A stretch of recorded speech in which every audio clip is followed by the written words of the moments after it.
Thank you. Good morning to everyone. Thank you for coming. I hope you'll be amazed by these new technologies, these adventures that we have to tell you. I'm Lucas Pedrajas. I'm the Research and Development Manager of Exovite. First of all, I'm going to talk about what Exovite is, which technologies we've developed, which challenges we'll have to face in the near future. Okay, we've developed a new solution for broken bones and muscle diseases using this amazing technology of 3D printing. We've also developed artificial intelligence algorithms to automatically understand and design the products that we sell. These splints are really easy to create because the doctors only have to put stickers on the skin of the patient or draw with a pencil on the skin to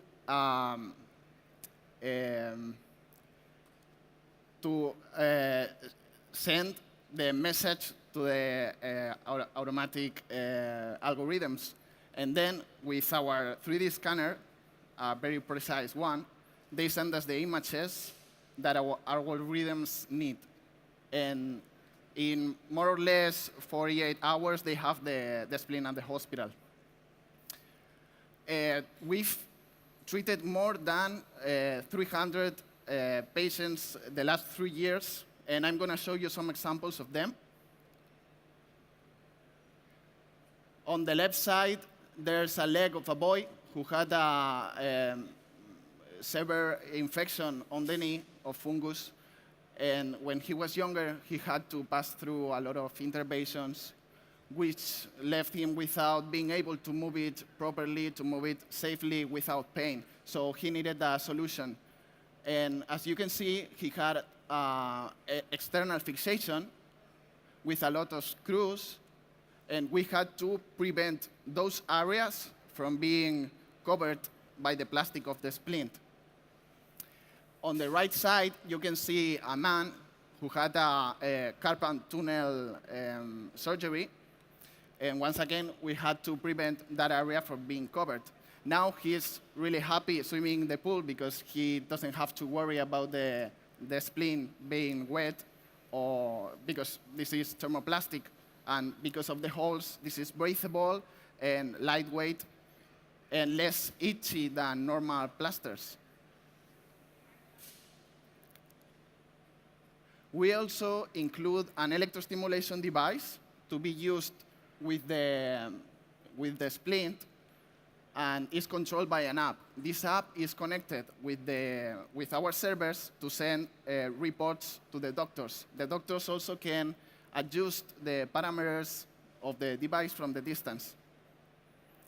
This combination of 3D printed splints and electrotherapy results in a faster recovery. Faster because right now, with regular plasters, you have to wait until the plaster is removed to perform the rehabilitation. And now we can do both things at the same time.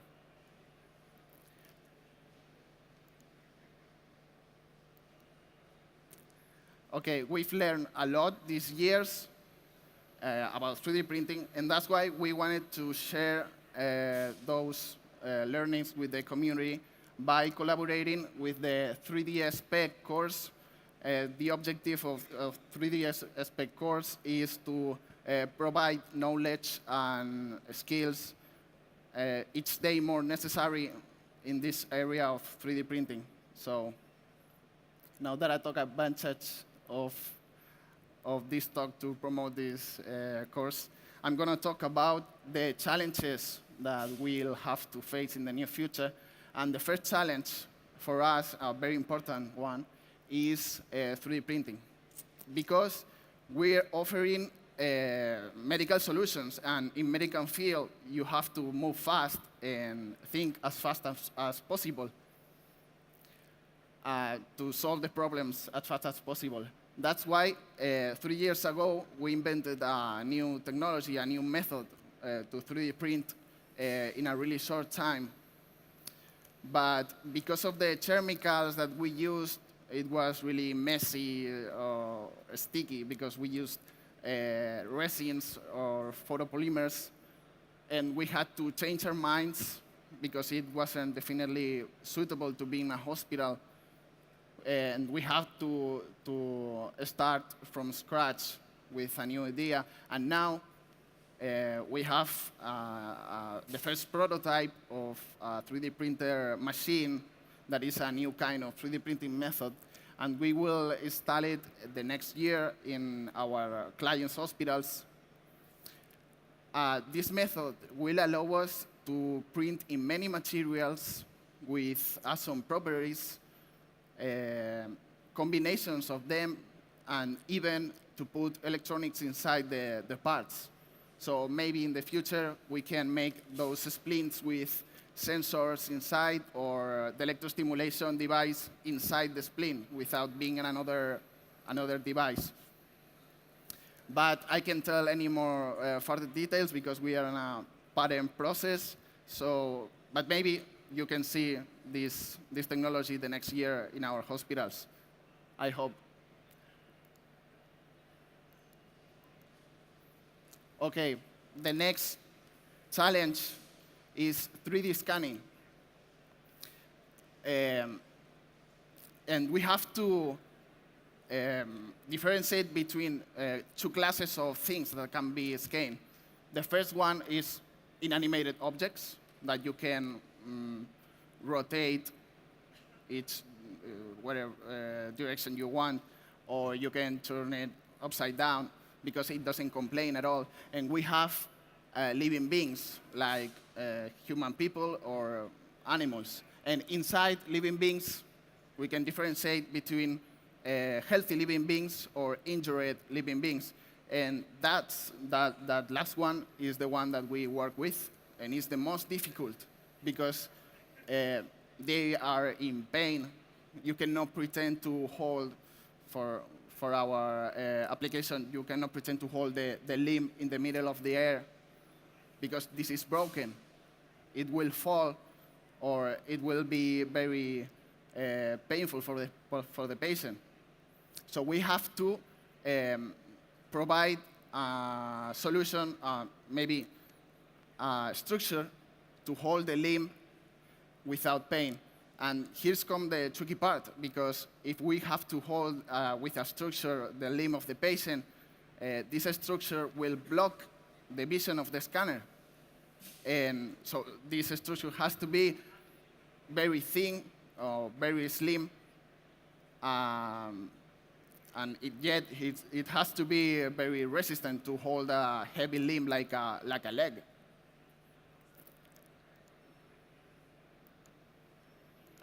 And that's one of the structures that we've made.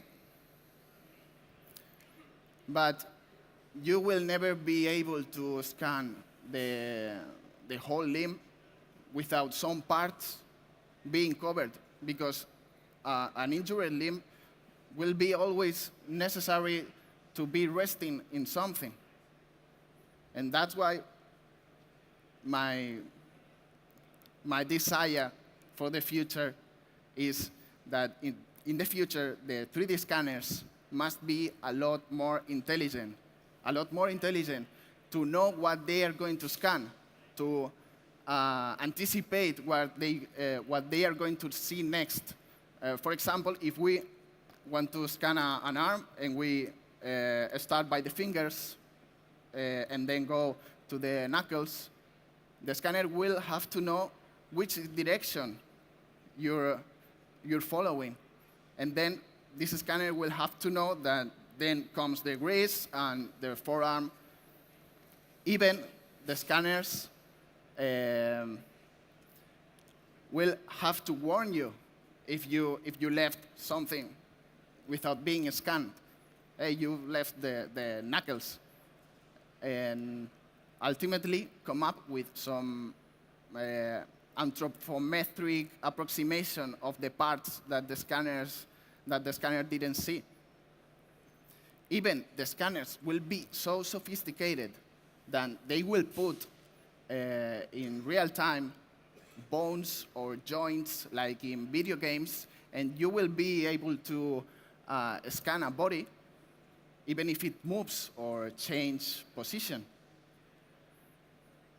And that's an interesting field that we're working.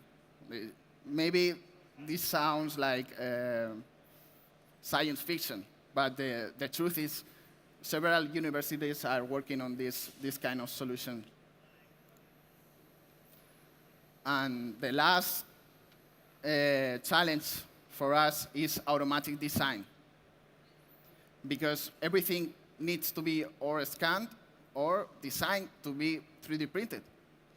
You can go to the markets, but those parts are already designed by someone.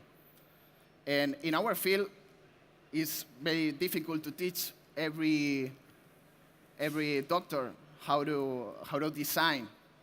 So, and it wouldn't be profitable for us to design by hand each product that we produce.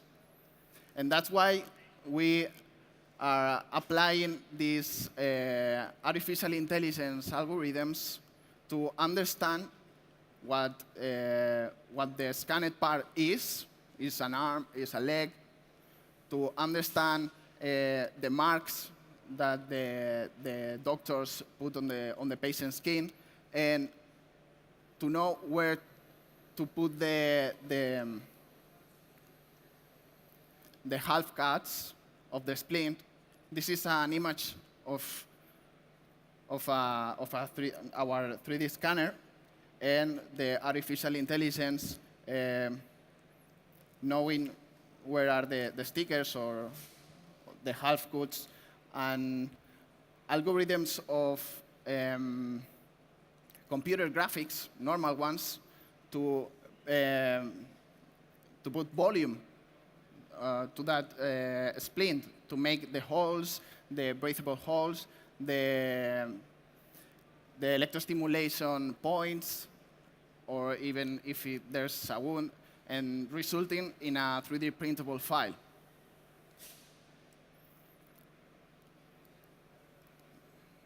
Okay, they have to know where to put the closure system, because it will depend on where the electrostimulation points are, or if there's a wound, you'll have to make a special half cut, or you have to put the closure system nearest the wrist or nearest the ankle.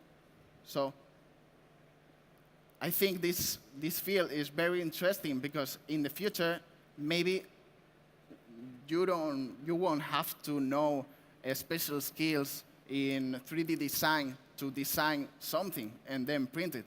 And this is very interesting, because automatic design will democratize a lot more this amazing technology of 3D printing. And that's all. I hope you enjoy it, and thank you so much by listening to me. Thank you very much, Lucas. Le mando allá. Okay. But